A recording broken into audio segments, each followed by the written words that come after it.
The village of Giri in Ghana, Africa, has no running water or toilets and no electricity. During the rainy months, heavy flooding prevents the villagers from using the path to the train station. Farmers are unable to get their produce to market.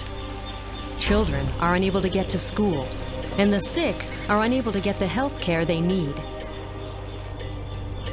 Civil, structural, environmental, and mechanical engineering students with the University of Wisconsin-Platteville are designing a solution. With the help of project mentors, they've been considering everything from a floating bridge to a cable suspension structure. It's essential that the bridge be inexpensive, long-lasting, and easy for the village to maintain with locally available tools and materials. The team has decided on a reinforced concrete pedestrian bridge. But with Ghana's rainy season coming and commitments back home in the US, they have to build it in only 2 weeks. You will be part of the team that builds this bridge, this entire bridge that's in this plan. So, yeah. This reinforced concrete design is expected to last for decades. Realistically, in 50 years, my children should be able to go back and visit the bridge that we helped construct, and it should be in the same condition that it is today. Okay, one thing that we got to keep in mind on this project is that we've got to complete it. If we got things that go wrong, we're going to have to make sure that we make up that time, because we can't leave this project without having it completed. You wouldn't normally see a bridge built in, 12, 13 days, but we're going to get it done because of the energy that we have and the energy that the community has.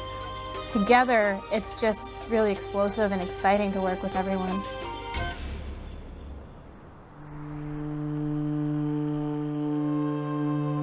The country has 2 rainy seasons, and during them, this little tiny stream becomes, it's not a raging river, but the water is far too high for the children to make it to school.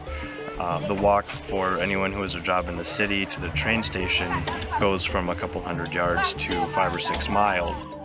This bridge means a better way of life for this community, absolutely. They can sell their goods, they can get to the city, they can get to the doctor better.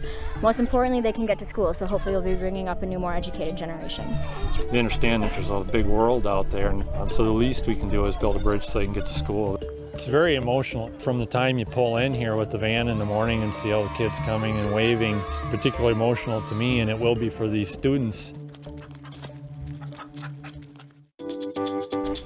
The first pour that we do in any community is complete pandemonium, and this probably looked a little bit crazy too, but it takes a while for everybody to figure out what their role is, and then after everybody figures it out, it almost is like a little ballet.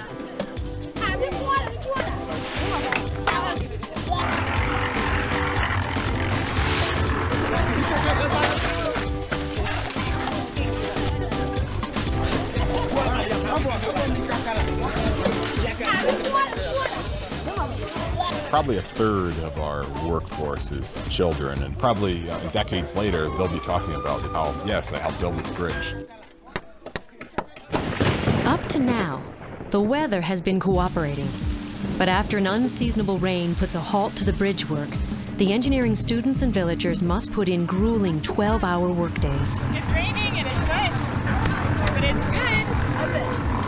It's crucial, every concrete pour without a day of rain, if we can get in with the rain and successful and no failures in any equipment, it's a successful day. It's hard to stop once you start pouring concrete. If you have to stop due to a failure, it's kind of a disaster. 1, 2, 3. To help make up time, the team divides into smaller groups, working on different parts of the bridge simultaneously.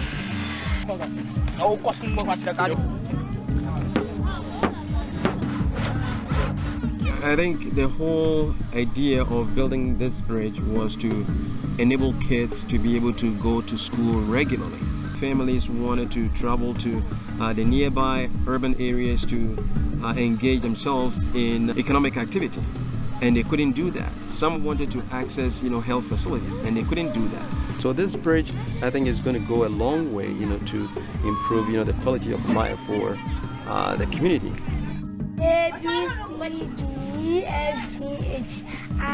Having kids tell me how they're going to be able to go to school. Everyone goes to school in America, basically. To to have a place like this where it's a privilege for them to go to school, and for us to give them the opportunity to go to that school, it's just amazing. With a reprieve from the rain, the team and the bridge are back on track. But storm clouds still loom on the horizon. 1, 2, 3. We're going to go down slowly. A little more. Things don't go exactly as planned. And in this particular case, we had one of the piers that had settled a little bit into kind of some softer material. So we had to make a little adjustment. We had to jack up the bridge, the entire bridge up 3 inches so that we could accommodate that little bit of settlement. So it's good to work through these kinds of things because they're part of engineering life. And it's a good life lesson as well as a good lesson down here. Slide out, slide out. Slide out. Okay. Once the deck falsework has been raised, the team must carry the steel rebar cages to the bridge site. They are so heavy, it takes more than a dozen people to set them in place.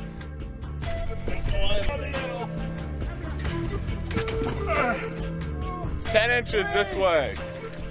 Good. Perfect. The rebar cages will be used to reinforce the concrete beams on both sides, strengthening the structural integrity of the bridge and making it safer.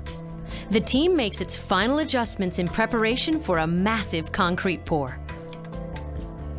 Together we build. Yeah, exactly, Together. together. We form. Yes. It is good that you brought your family to my village. I'm so happy.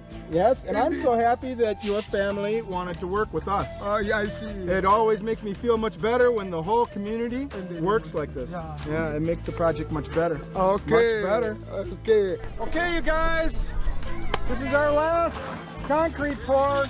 Let's make sure that we're being safe. Have a good completion on the concrete. Okay, let's do it together.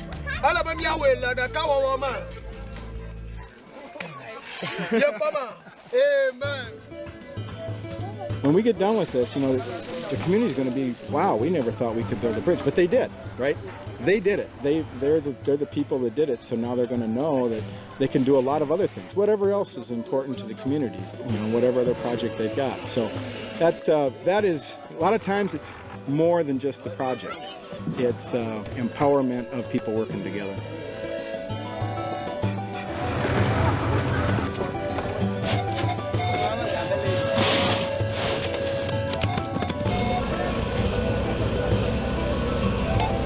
Despite the rain, the language barrier, and adjustments in the field, the villagers and engineering students have built the bridge in time for the approaching rainy season.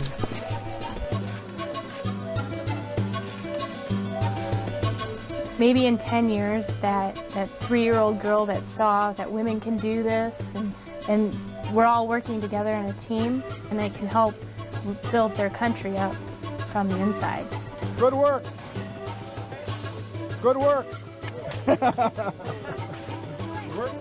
It is a huge sense of accomplishment to be able to come and build a bridge in 10 days. It just doesn't happen everywhere.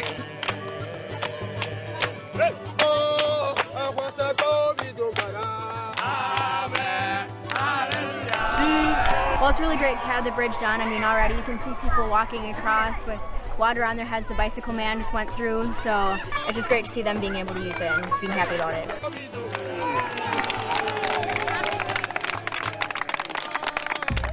It's great to actually have a physical object in the bridge, something to look at to say we've accomplished, but I think the sense of accomplishment will come when we come back next year and all the kids can actually say they've completed a full year of school without missing a day. That's the true accomplishment in this project. The engineering students and villagers have bonded together and become friends. As the team says its goodbyes and prepares to return to the U.S., they're looking at new projects that will continue to build the local infrastructure.